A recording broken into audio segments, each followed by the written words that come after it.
continuar a nossa série de pregações na primeira carta de João. Vamos hoje iniciar o capítulo de número 4.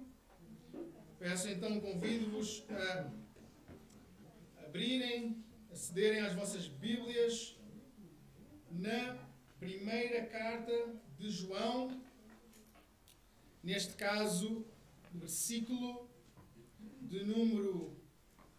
capítulo número 4. Vamos começar no versículo de número 1 e hoje iremos até ao versículo de número 3. Então, 1 de João, capítulo de número 4, a começar no versículo 1 e vamos hoje até ao versículo de número 3.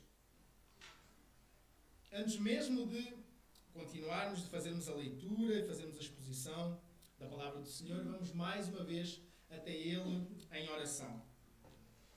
Pai de amor, nós te agradecemos o privilégio que temos de abrir a Tua palavra, de Te ouvir falar aos nossos corações, de ser guiados, iluminados pelo Teu Santo Espírito, de forma a compreendermos as Tuas imensas riquezas e a grandeza de quem Tu és e aquilo que já fizeste por nós e irás continuar a fazer até o dia do Senhor Jesus Cristo.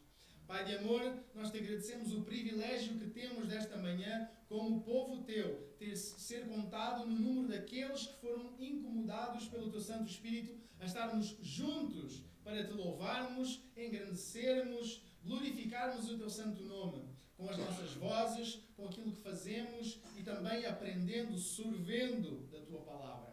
Pai de amor, nós te agradecemos o facto de a termos na nossa língua materna, te agradecemos o privilégio que é poder ouvir-te falar e contar com o auxílio, o trabalho e a ministração do Teu Santo Espírito, que nos ensina, que nos guia e nos orienta no caminho da vida eterna, como já agradecemos esta manhã. Pai de amor, que o culto que nós te estamos a prestar esta manhã, que queremos que seja verdadeiramente e unicamente para Ti, que Ele suba diante da Tua face como um cheiro suave, que traga um agrado ao Teu coração, Senhor, e que Tu tenhas misericórdia de nós e graciosamente estejas aqui, a Tua presença seja sentida neste lugar e Tu nos possas conduzir pela Tua palavra, falar através dela aos nossos corações, produzir mudança nas nossas vidas e que nós não saiamos daqui os mesmos que entramos.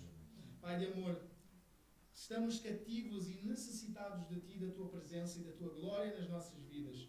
Venha até nós, assim pedimos, contando não pelos nossos méritos, mas pelos méritos do Senhor Jesus Cristo. Em nome dele oramos dizendo Amém. Amém. Então, amados irmãos, apenas 3 versículos, mas 3 versículos que são literalmente um sanduíche. Quando eu digo sanduíche, é um concentrado bem espesso de muita informação, de informação preciosa, de informação valiosa, na qual nós iremos nos debruçar. Aliás, eu posso já adiantar que os primeiros 6 versículos vão ser sobre a mesma temática. Então, a pregação desta semana e da semana que vem vai se debruçar mais ou menos com um foco na mesma, ou melhor, no mesmo assunto, que é os falsos profetas.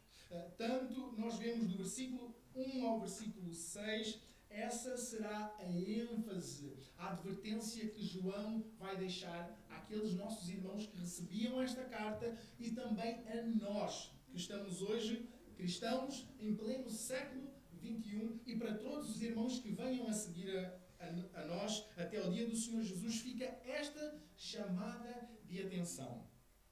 Mas então, vamos ler sim a palavra do Senhor, vamos ver o que é que ela nos deixa, vamos ver o que é que ela quer falar aos nossos corações. E diz o seguinte: amados, não acrediteis em qualquer espírito, mas avaliai se os espíritos vêm de Deus. Porque muitos falsos profetas têm saído pelo mundo. Assim conheceis o Espírito de Deus. Todo espírito que confessa que Jesus Cristo veio em corpo é de Deus. E todo o espírito que não confessa Jesus Cristo não é de Deus, mas é o espírito do anticristo, a respeito do qual tendes ouvido que havia de vir e agora já está no mundo. Então, começando pelo princípio, começando pelo versículo do número 1, o que é que nos diz a palavra do Senhor? Amados, não acrediteis em qualquer espírito, mas avaliai se os espíritos vêm de Deus, porque muitos falsos profetas têm saído pelo mundo. É um dado adquirido por João de que há uma não devemos crer em tudo que qualquer pessoa diga e, por sua vez, devemos avaliar o que ela fala para ver se realmente é em nome de Deus, é conforme a palavra de Deus, pois, como ele nos alerta, já desde aquele tempo existem e existiam, não é? Muitos falsos profetas.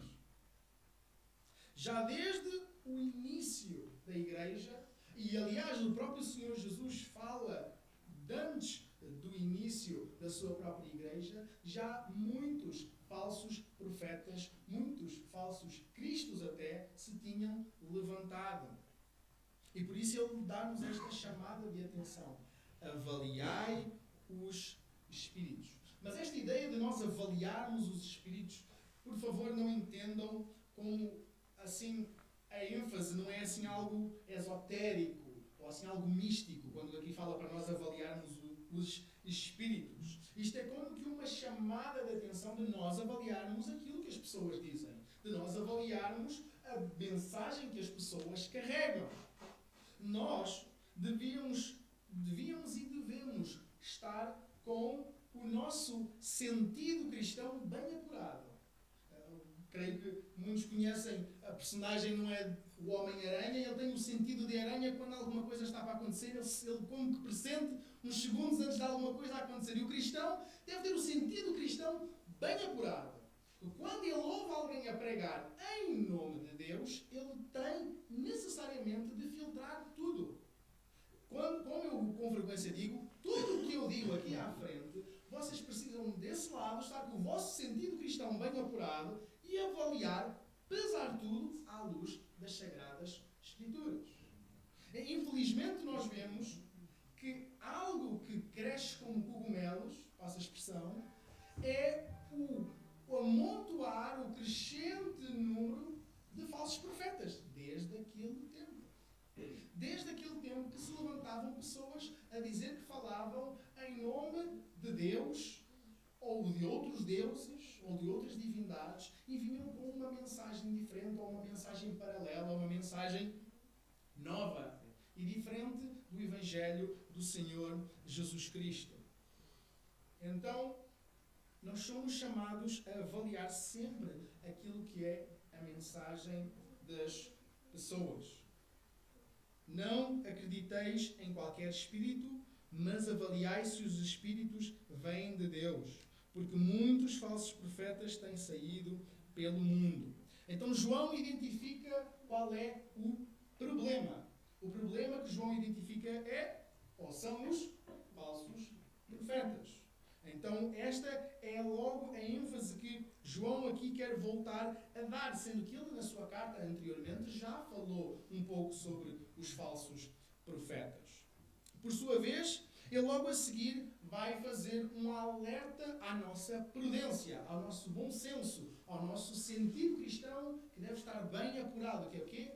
Avaliai os espíritos. Avaliai aquilo que vocês ouvem os outros a dizer. E depois no verso seguinte, ele vai continuar a fazer um alerta para que nós saibamos do que é que nós devemos fugir. Mas vamos continuar a ruminar, a esmiuçar, a mastigar este primeiro versículo. Então ele nos alerta: muitos falsos profetas têm saído pelo mundo. Isto é uma triste verdade, é uma triste realidade, que fora, mas dentro daquilo que é a igreja visível do Senhor. Quando eu digo igreja visível, é fazendo uma distinção. Como ainda hoje o próprio irmão Sebastião nos chamou a atenção, nós somos um pequeno corpo pertencente à igreja de Cristo espalhada pelo mundo. A igreja com I grande, estamos a falar de todos os cristãos espalhados por toda a face da terra. Mas, no entanto, quando estamos a falar de igreja visível, ou das igrejas, estamos a falar das várias congregações espalhadas por aí, pelo mundo fora. E tal como a palavra nos alerta, nem tudo aquilo que diz Senhor, Senhor, herdará o reino dos céus, nós temos que ter a consciência que nós precisamos, se queremos ver a face do Senhor naquele dia, nós precisamos de ser convertidos, nascer de novo, não convencidos. Nós não podemos estar na igreja por estar convencidos de alguma coisa, mas sim porque o Senhor fez a transformação e a mudança no nosso coração.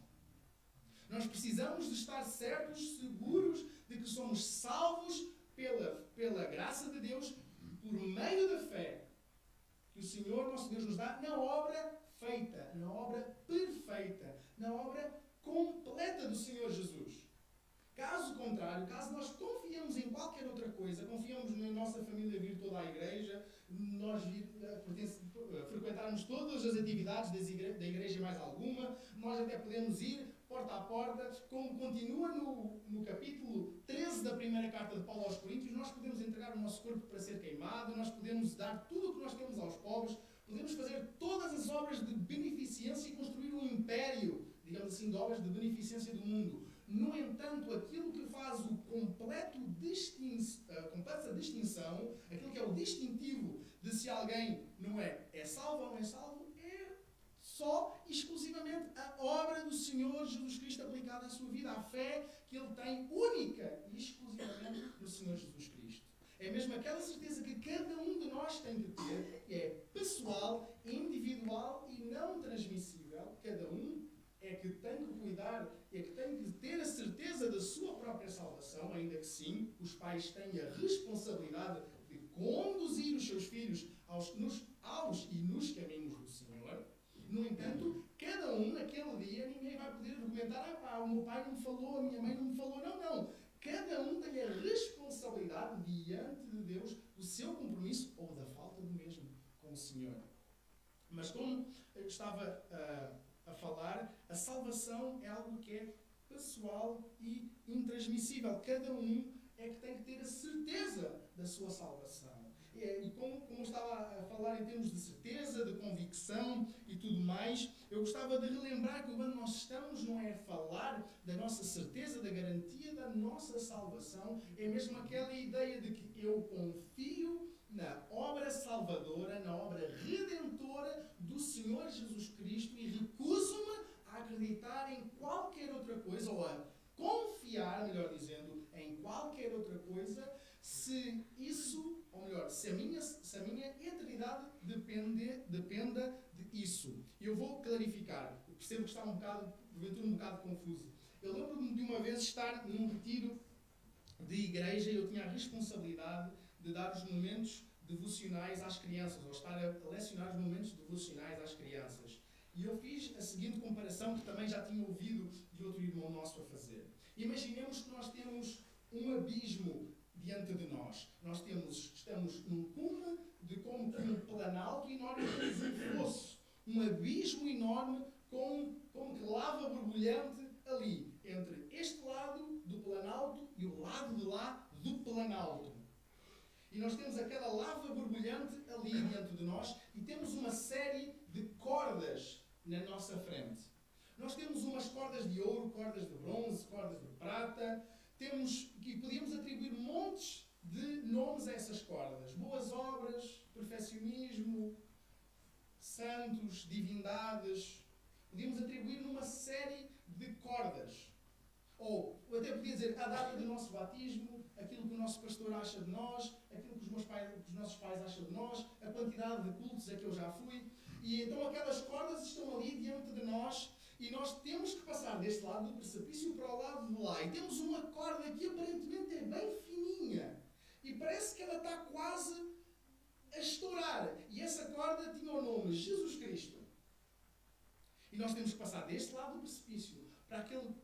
lado do precipício.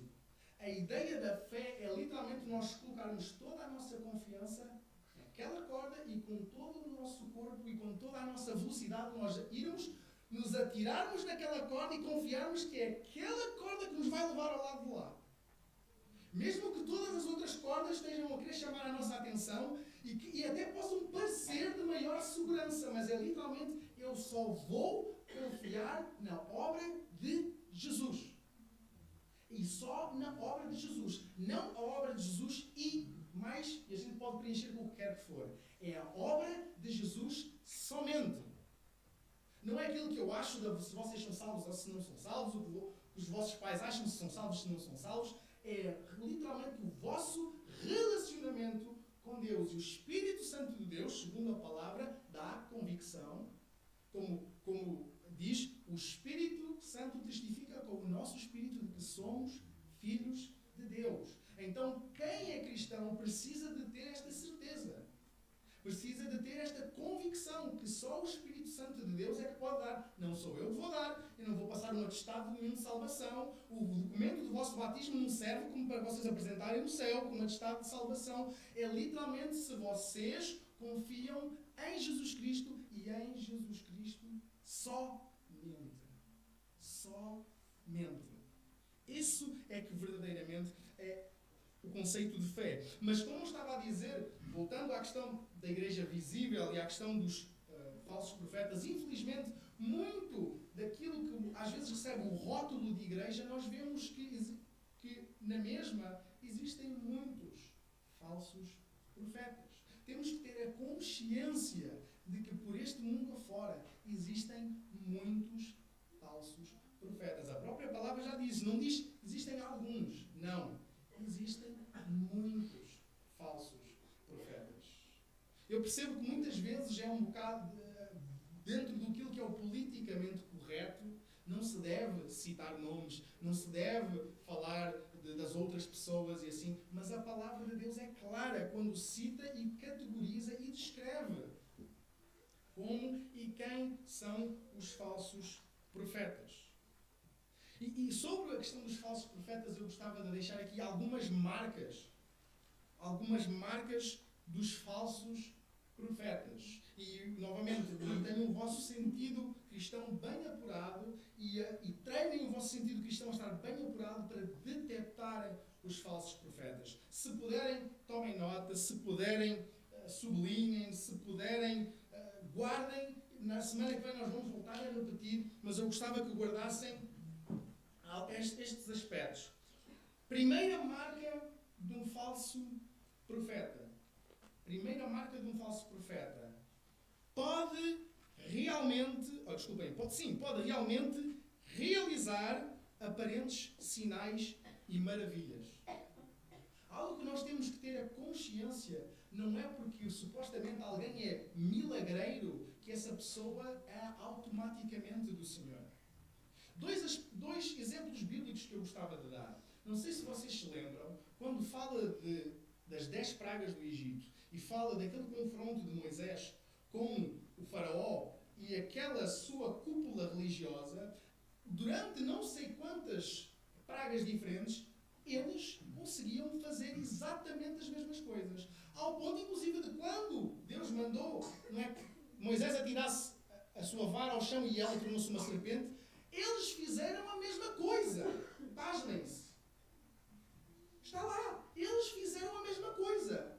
Através de poderes malignos, eles fizeram a mesma coisa. Então não é só porque um sítio supostamente realiza milagres, ou realiza sinais e maravilhas, que isso é automaticamente sinónimo de que esse lugar é de Deus.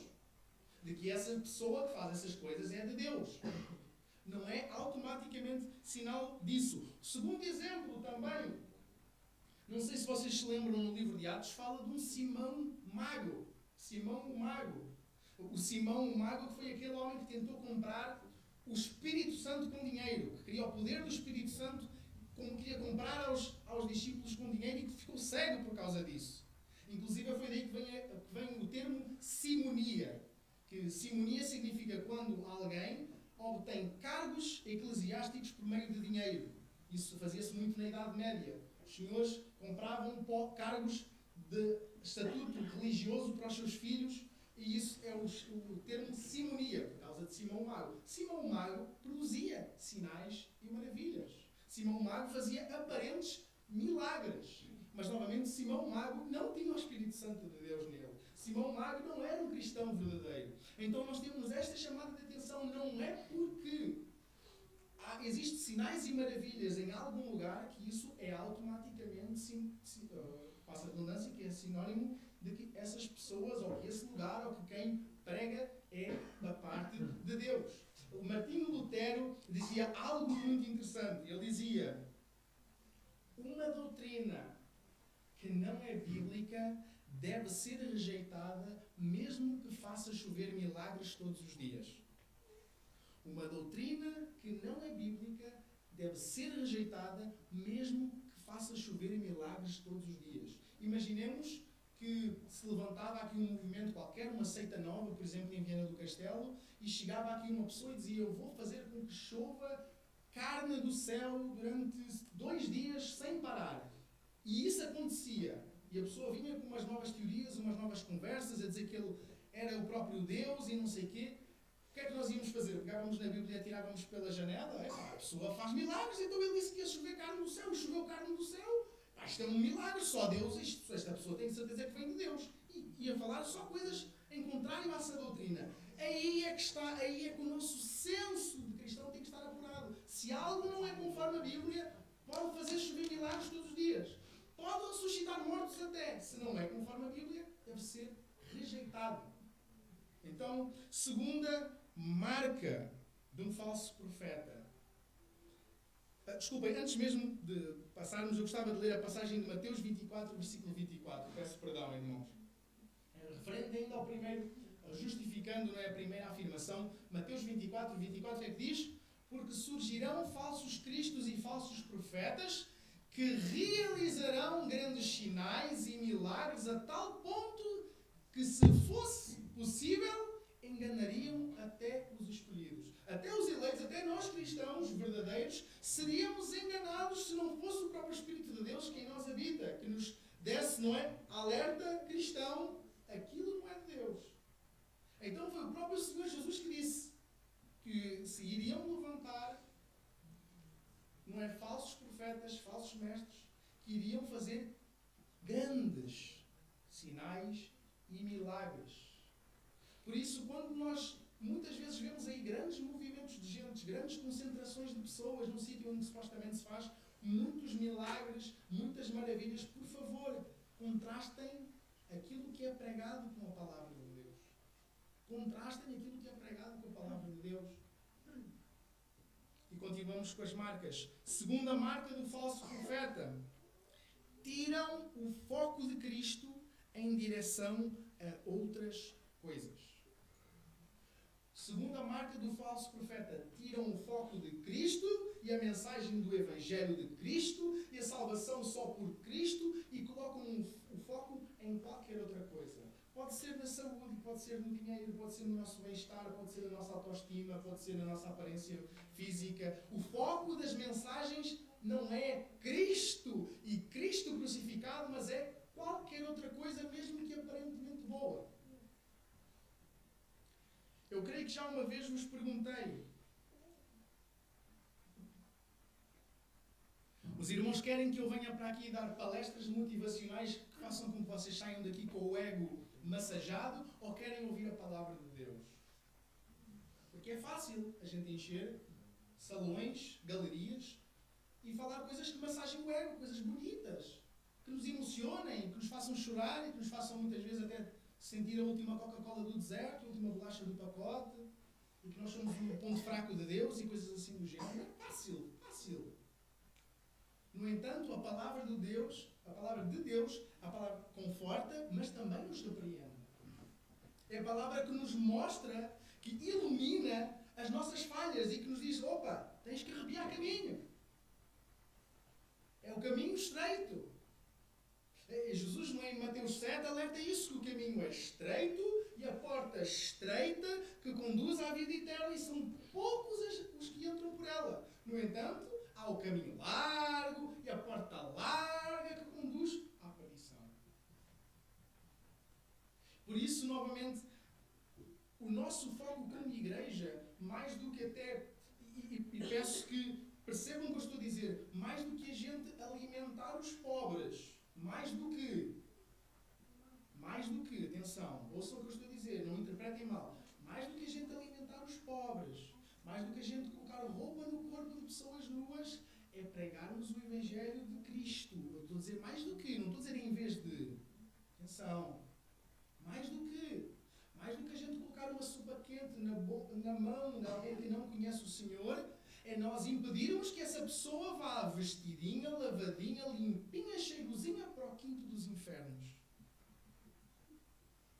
Eu já chamei igualmente essa atenção uma vez sobre pais, pensem no futuro dos vossos filhos. E mais do que fiquem obcecados onde é que ele vai estudar, que curso é que vai tirar, se tem um plano para a próxima reforma, se vai ter um carro, uma casa, que trabalho, foquem-se onde é que eles vão passar a vida eterna. Não que estas coisas não sejam importantes. Não que vocês não devam zelar pelos vossos filhos.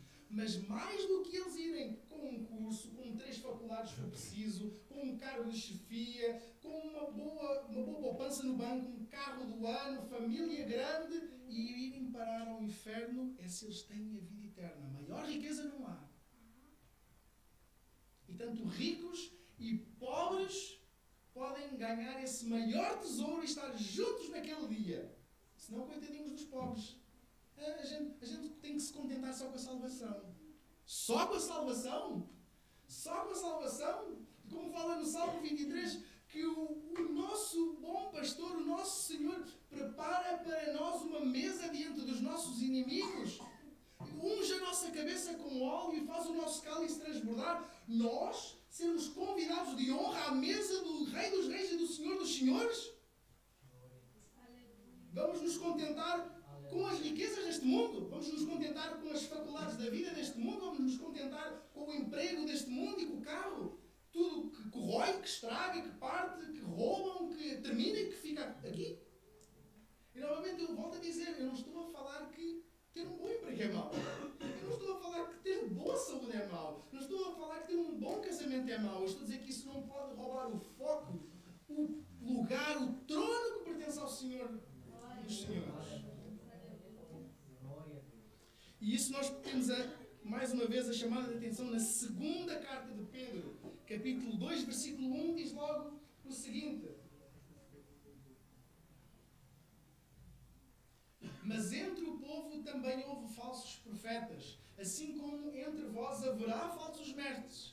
Às ocultas introduzirão heresias destruidoras, negando até o Senhor que os resgatou e trazendo sobre si repentina destruição. O próprio apóstolo Pedro também alertou que viriam pessoas, até se for preciso, Cristo negam. Ainda hoje na escola bíblica dominical estávamos a falar sobre religiões que são assim, que até negam que Jesus Cristo é Deus. Que negam que Jesus Cristo é Deus e muito bem intencionados andam fazendo o bem, andam pregando a mensagem deles com sinceridade no seu coração, só que sinceros, mas sinceramente errados. Então, amados, a segunda marca dos falsos profetas tiram o foco de Cristo em direção a outras coisas. Como eu disse, eu não livro-me, que o Senhor tenha misericórdia de mim, de eu algum dia vir para aqui pregar sermões motivacionais para massajar o vosso ego, saiam daqui sorridentes ou até comovidos, fazer-vos chorar, a musiquinha de fundo, a gente baixa aqui as luzes e em vez de pregar a palavra do Senhor. Marca número 3. Terceira marca dos falsos profetas. Demais que nós podíamos levantar, mas esta é a terceira. Pregam doutrinas inspiradas pelo seu pecado e até por demónios. Pregam doutrinas inspiradas pelo seu pecado e até por demónios. Algo que nós temos que ter é a consciência. É que, por um lado, a ênfase quando nos manda avaliar os espíritos, nos manda avaliar as pessoas. Mas muitas vezes essas pessoas, acima de tudo, estamos a falar de pessoas que não são crentes, que não são cristãs verdadeiras, é que muitas vezes a mensagem que essas pessoas trazem foi literalmente produzida nos infernos. E é uma mensagem demoníaca. É interessante como duas grandes religiões, uma politeísta e outra monoteísta,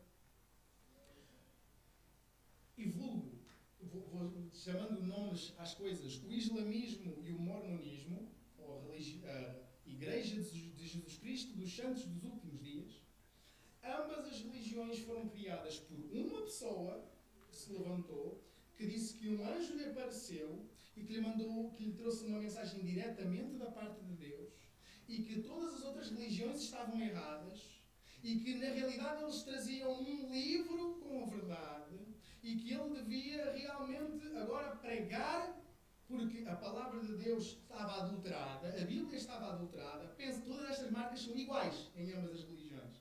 A palavra de Deus está errada, já foi deturpada e corrompida, mas agora a salvação é alcançada por meio de... Isto tudo à base de uma pessoa. Maomé, Mohammed e Joseph Smith. Com não sei quantos séculos de diferença um dos outros, um lá no Médio Oriente, o outro nos Estados Unidos da América, e exatamente as mesmas marcas. Tudo o resto está errado. Todos os outros estão errados, todos os outros vão arder no inferno. Agora a verdade vem por... E temos assim religiões. Uma é muito forte em termos de número, é a segunda maior religião do mundo. Em breve pode se tornar a primeira religião em termos de supostos seguidores no mundo inteiro. Não faltam muitos anos para isso.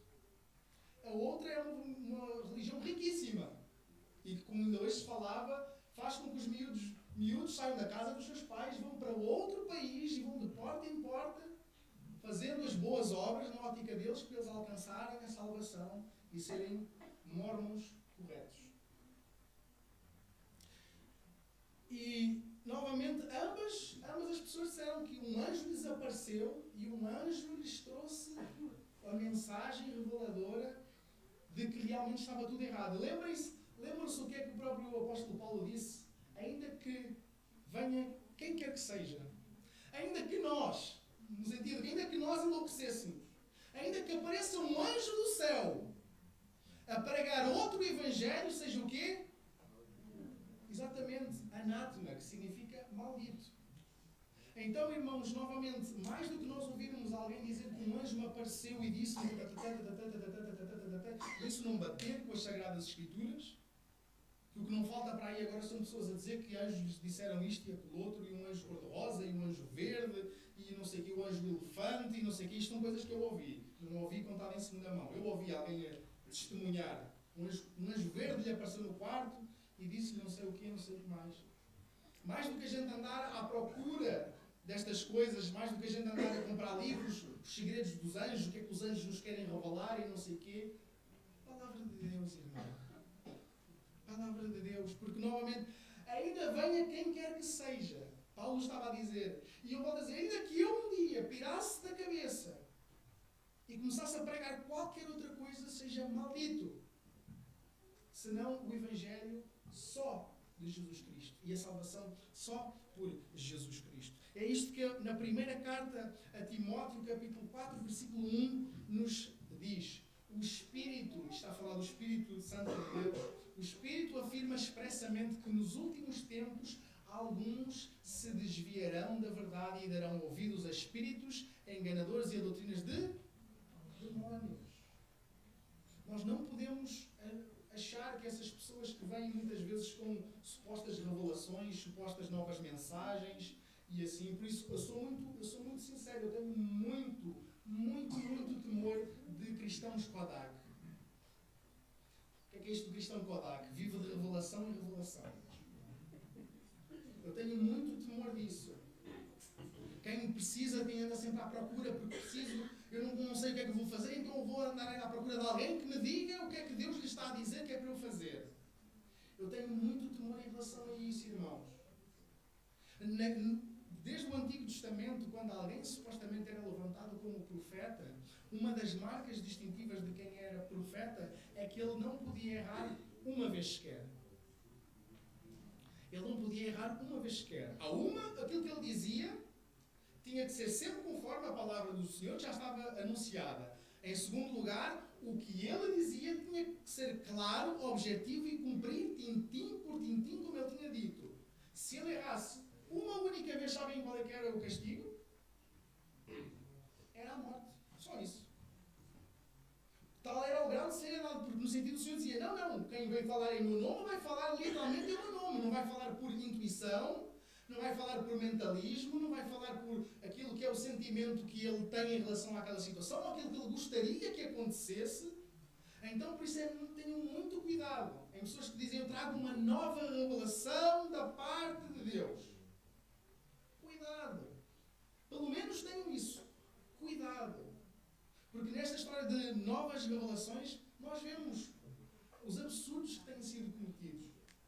Ainda na sexta-feira, em casa de uns irmãos queridos nossos, nós à mesa falávamos sobre seitas que existiram, inclusive no passado recente, e eu falei sobre a seita do templo das pessoas nos Estados Unidos da América, que era a seita da People's Temple, ou seja, o templo do povo, o templo das pessoas, em que um líder reuniu as coisas à volta dele. Inicialmente, inclusive, era uma suposta igreja cristã, mas dessa igreja cristã ele começou a dizer que Deus lhe estava a revelar que as coisas não eram bem assim, e então levou perto de 1000 pessoas para uma estância na Guiana Francesa, que eles compraram um terreno e iam viver ali isolados do mundo, porque toda a gente os perseguia, toda a gente lhes queria mal, e só eles realmente é que tinham a verdade. E passado algum tempo, o que aconteceu foi que pela primeira vez um governador dos Estados Unidos morreu, foi assassinado no serviço ou seja, em serviço. Ele em serviço foi assassinado, porque um governador dos Estados Unidos foi lá visitar para ver como é que as coisas estavam a ocorrer, e 917 pessoas cometeram suicídio, criando um ponche envenenado, conscientemente. Os pais foram incentivados a dar aos filhos, os filhos tomaram, caíram, e a seguir os pais tomaram e caíram. E se vocês forem ao Google e tiverem estômago para isso, basta vocês escreverem Jonestown, e a imagem que vai aparecer é a imagem de helicóptero a voar por cima daquela estância, em que o chão está todo colorido. São as camisolas diferentes das várias pessoas que estão lá espalhadas no meio do chão, que cometeram suicídio em massa. Porque Deus deu uma revelação ao homem que as coisas estão mal e que na realidade Ele é que vem trazer a mensagem diretamente da parte de Deus. Então pregam doutrinas inspiradas pelo seu pecado, aí até por demónios. E quando eu digo o seu pecado, é muitas vezes a avareza, a ganância. O que nós vemos, infelizmente, é supostas igrejas, ou supostos lugares com o nome de igreja, que a mensagem que quando a gente entra, até quando a gente sai, mais fala do diabo e de dinheiro do que se fala do Evangelho Salvador do Senhor Jesus Cristo. Então, pregam doutrinas inspiradas pelo seu pecado e até por demónios.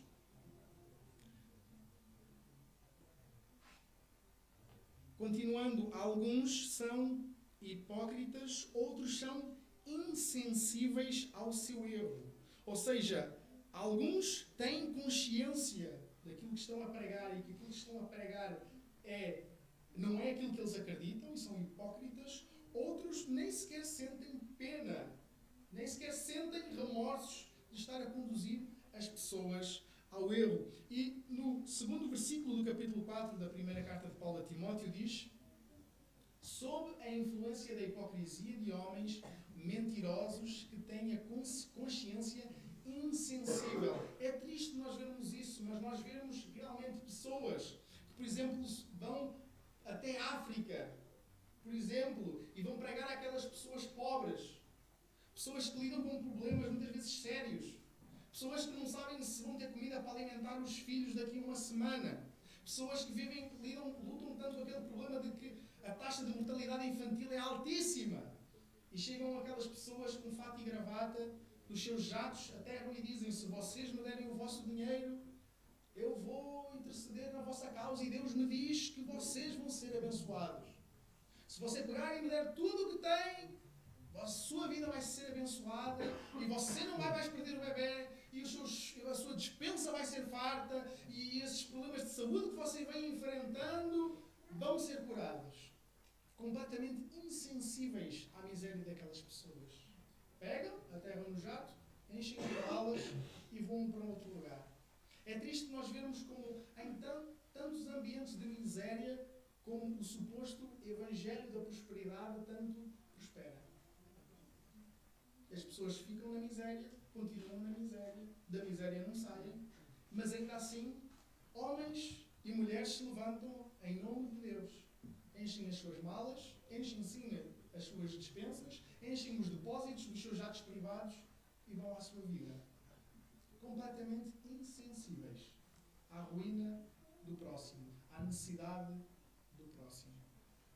Então, alguns são hipócritas, outros são insensíveis ao seu erro. Continuação. Mais uma marca, neste caso, a quinta marca dos falsos profetas. Proíbem coisas que Deus permite e permitem coisas que Deus proíbe. E vou repetir. Proíbem coisas que Deus permite e permitem coisas que Deus proíbe.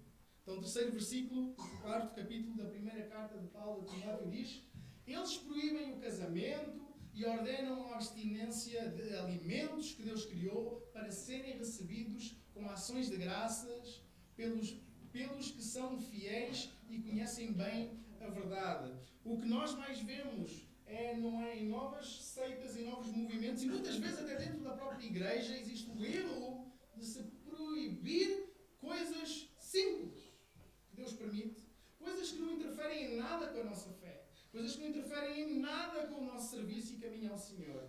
E, no entanto, se permitir coisas que Deus proíbe. Lá está, é escandaloso nós vermos no mesmo meio, e atenção, eu compreendo que inclusive existem irmãos nossos na fé, irmãos sim fiéis ao Senhor, mas que estão enganados nesse sentido e estão a proibir coisas que a Bíblia não proíbe. Mesmo no tocante à alimentação, no tocante à indumentária. Nós ainda hoje falámos na escola bíblica dominical e peço que não se escandalize da questão de que as senhoras não podem cortar o cabelo, as senhoras não podem pintar o cabelo, as senhoras não se podem depilar, as senhoras não podem usar calças, coisas assim do género. Ainda hoje na escola dominical, irmãos falavam sobre essa questão. Eu compreendo, eu não estou a dizer que isto são falsos profetas ou falsos meios, nos meios onde isso ainda é guardado, ainda que eu considero que essas pessoas estão no erro, não compreendem bem. No entanto, depois, eu já vi meios desses em que depois se permite, sem grandes problemas, o sexo antes do casamento. Enquanto a palavra do Senhor é bastante clara. Eu creio que é redundante, mas eu posso enfaticamente dizer que a palavra do Senhor nos diz que o sexo é bom, é ótimo, o sexo é espetacular, vivido dentro dos moldes do Senhor. O marido com a sua mulher. É assim que a Bíblia fala. Por isso, foi o Senhor que criou o sexo. Lá no Jardim do Éden, o Senhor a criou e disse: crescei, multiplicai-vos, sede fecundos, o seu esposo com a sua esposa. Não dois homens, não duas mulheres, não todos juntos e misturados, mas dentro do contexto que Deus criou. Por isso, novamente, a Bíblia nos alerta de que se proíbe, como aqui esta questão dos alimentos, e nós sabemos que há grupos exatamente que dizem que nós temos ainda alimentos que não se pode ser ingerido porque ainda são alimentos impuros, obrigado.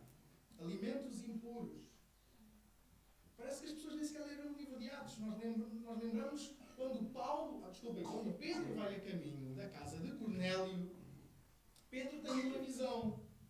Nós sabemos que Deus, guiando o povo de Israel para ser um povo diferente, um povo separado dos outros povos, querendo o melhor para eles e diferenciando-os dos outros povos, que nós não podemos esquecer disso. Quando Deus fez certas proibições, que os israelitas não podiam comer certos alimentos, que os israelitas não podiam vestir certas roupas com certas fibras, que os israelitas tinham que se circuncidar, os homens, não é?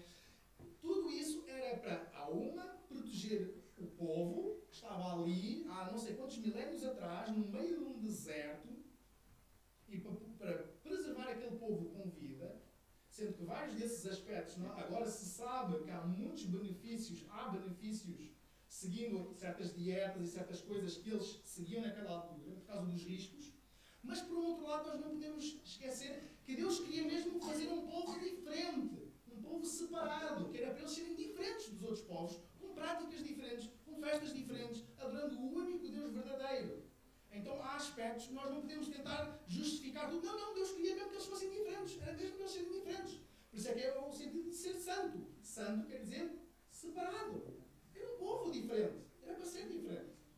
Mas então, quando Pedro vai a caminho de Cornélio, que era um gentio, ou seja, não era um judeu, e naturalmente, por norma, para um judeu, seguindo aquilo que era o princípio do judaísmo antigo, ele não se poderia relacionar com uma pessoa que não fosse não judeu.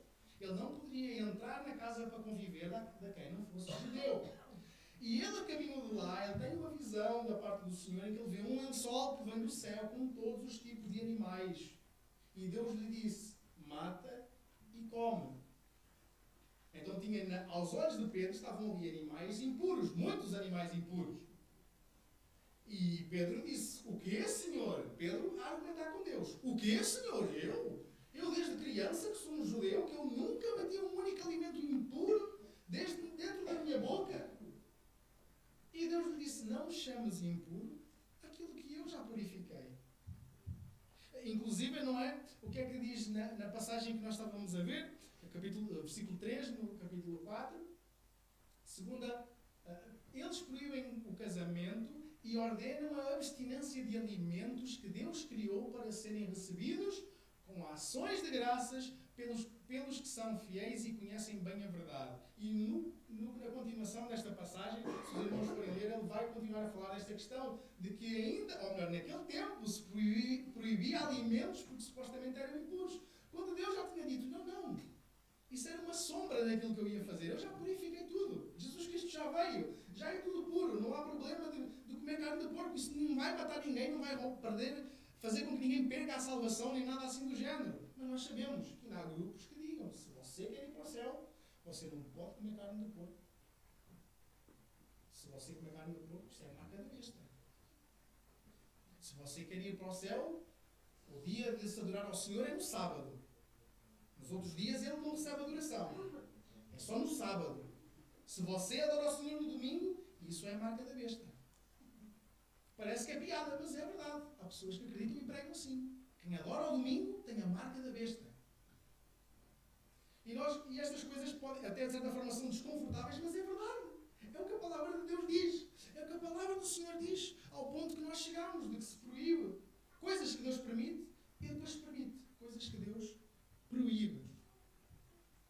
Já terminando a sua pregação, vai com frequência ser acima de tudo sobre coisas terrenas. Então, acima de tudo, o foco do falso profeta, e volto a repetir, a sua pregação vai com frequência ser acima de tudo sobre coisas terrenas. Mais do que nós termos os nossos olhos focados em Cristo, os nossos olhos focados na glória que nos está reservada, mais do que nós estarmos aqui com o objetivo de trabalhar o quanto nós pudermos, com as forças que o Senhor nos der, ao serviço do seu reino, contando que em breve estaremos na presença do Senhor para todo sempre. Aí é que a vida começa de verdade. Aí é que vai começar a vida eterna, como é aquela analogia da corda. Nós temos uma corda branca, imagina que é infinita, e depois temos assim um pedacinho da corda que é vermelha. Este pedacinho vermelho é estes 70, 60, 20, 80, 100 anos que nós passamos aqui na Terra. O resto é toda a eternidade. Então, aquilo que nós vemos muitas vezes nesses meios, no meio de falsos profetas, é que a mais se fala, como eu disse, do diabo, do dinheiro, da saúde, do carro e do emprego e de qualquer outra coisa, e falar sobre o Evangelho, falar sobre salvação, falar sobre a glória que nos está proposta, é uma nota de rodapé daquilo que é a maior parte das mensagens. E, por exemplo, podíamos ler aquilo que diz em Filipenses 3, 18 e 19. Diz o seguinte: porque há muitos sobre os quais vos falei diversas vezes, e agora vos digo, até chorando, que são inimigos da cruz de Cristo. O fim deles é a perdição, o Deus deles é o estômago, e a glória que eles têm baseia-se no que é vergonhoso. Eles se preocupam só com as coisas terrenas. Já naquele tempo havia destes meios. Já naquele tempo haviam falsos profetas que a mensagem dele era só a sua melhor vida agora. 7 passos para ser feliz, 10 passos para ter sucesso financeiro, 5 passos para um casamento fantástico. E a gente vai por aí. Não falar de casamento, não falar de finanças ou de administração da nossa casa seja mau. Mas o foco, voltamos, estamos a falar do foco.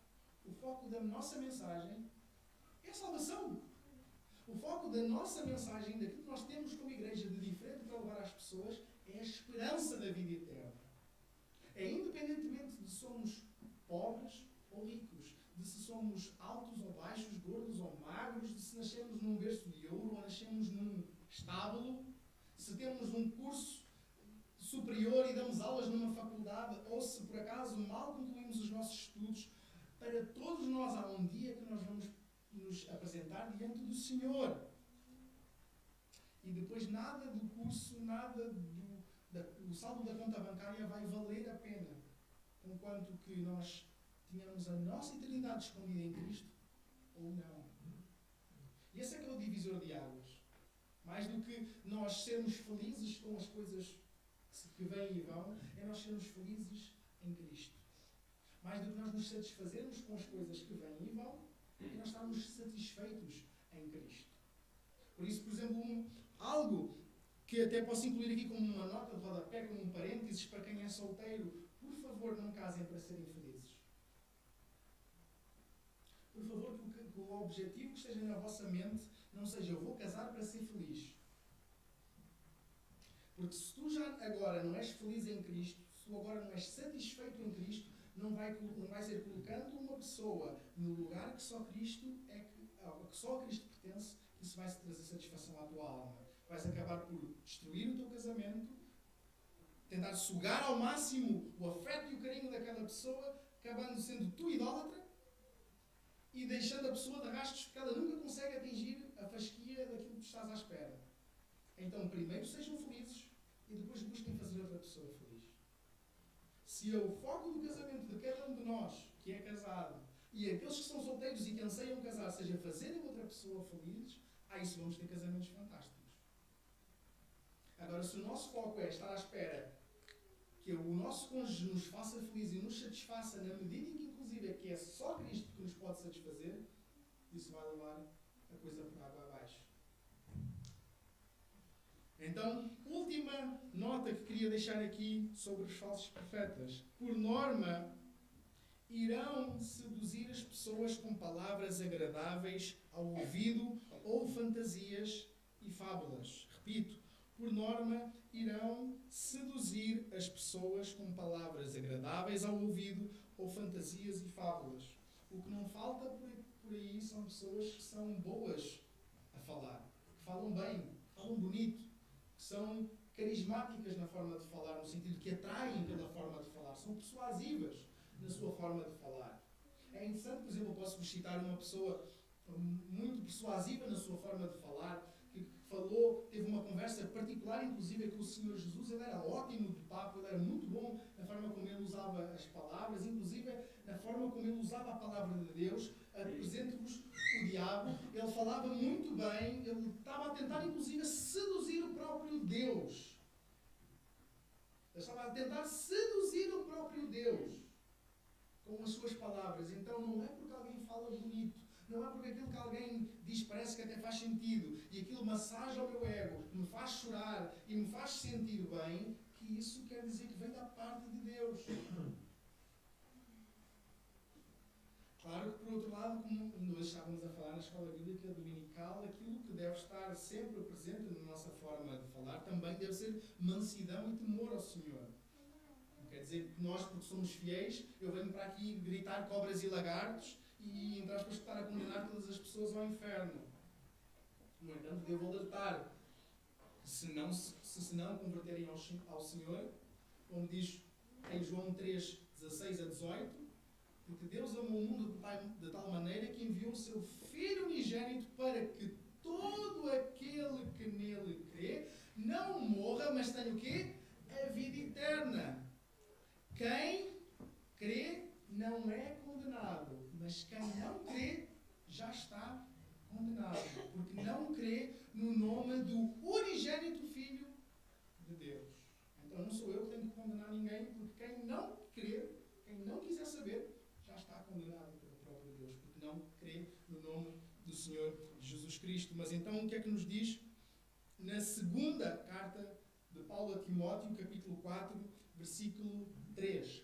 Porque chegará o tempo em que não suportarão a sã doutrina, mas desejando muito ouvir coisas agradáveis, ajuntarão para si mestres segundo os seus próprios desejos.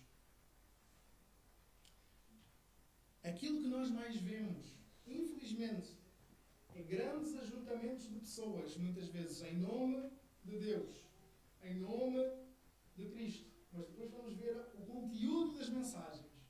Vamos ver o teor das mensagens, vamos ver as marcas, vamos contrastar a vida das pessoas. Com base, por exemplo, destas marcas dos falsos profetas, e nós começamos a ver como está longe, bem longe, da verdade do Senhor Jesus Cristo. Por isso, pessoalmente, eu tenho sempre muito cuidado quando há grandes ajuntamentos de mares de gente à volta de uma só pessoa, à base de uns ensinamentos de uma só pessoa, assim. Eu tenho sempre o meu sentido cristão começa logo assim a dar sinal e tenho logo muito cuidado em avaliar tudo o que aquela pessoa diz, tudo o que aquelas pessoas dizem à luz das Sagradas Escrituras. No livro de Atos nos alerta que os nossos irmãos de Bereia, não é, os chamados bereanos, foram muito mais excelentes, muito mais como que tidos até em consideração pelos apóstolos, porque ao apóstolo Paulo e os outros terem chegado com a mensagem do Evangelho, eles foram analisar tudo para ver se era conforme a Bíblia que eles tinham na altura. Então, os irmãos avaliarem tudo o que eu vos digo aqui da frente e irem contrastar com a palavra das Escrituras, não é sinal de desafio, não é sinal de que não creem na minha palavra, mas é sinal que estão muito mais importados em saber o que é que o Senhor diz, o que é que a palavra do Senhor diz, do que o que é que eu acho, o que eu penso, o que é que eu prego. Se aquilo que eu pregar não for segundo as Sagradas Escrituras, podem pegar e meter no caixote do lixo do vosso cérebro. Não guardem, não reservem. No entanto, se aquilo que eu pregar é a palavra de Deus, é aquilo que o Senhor alerta e nos chama, então retenham, irmãos. Retenham e guardem isso bem firme no vosso coração. Então, terminando, versículo 2 e versículo 3 diz assim: conheceis o Espírito de Deus, todo o Espírito que confessa Jesus Cristo, que Jesus Cristo veio em corpo é de Deus, e todo o Espírito que não confessa Jesus não é de Deus, mas é o Espírito do Anticristo, a respeito do qual tendes ouvido que havia de vir e agora já está no mundo. O que não falta são grupos, são religiões, são seitas a negar a obra do Senhor Jesus Cristo. E quando eu digo a negar a obra do Senhor Jesus Cristo, quer seja atacando a sua própria divindade, dizendo que Jesus não é Deus, e dizendo que Jesus é qualquer outra coisa, seja a encarnação do anjo Miguel, um Deus menor, um fantasma que parecia ser um homem. Há toda uma série de crenças. Ou um homem bom, um profeta bom, que fez o bem e tal, mas que não é Deus, não é o Filho de Deus, não é o Salvador do mundo. Qualquer grupo ou religião que vai dizer que é tudo bem que a obra de Jesus foi importante, mas a obra de Jesus é necessário juntar, preencham o que vocês quiserem, tudo isso não é de Deus. Tudo isso não conduz à sã doutrina, tudo isso não conduz à vida eterna. Não se esqueçam que, como já falámos outrora nesta carta, anticristo não significa só contra Cristo. Pode significar também no lugar de Cristo. Por isso, qualquer grupo que venha colocar o que quer que seja no lugar de Cristo, qualquer outro corredentor, co-mediador, ou auxiliar de salvação, ou tu precisas da salvação por meio de Jesus, mas depois tens que fazer isto, que se não fizeres isto, tu depois vais para o inferno na mesma. Qualquer grupo desses, irmãos, é para rejeitar.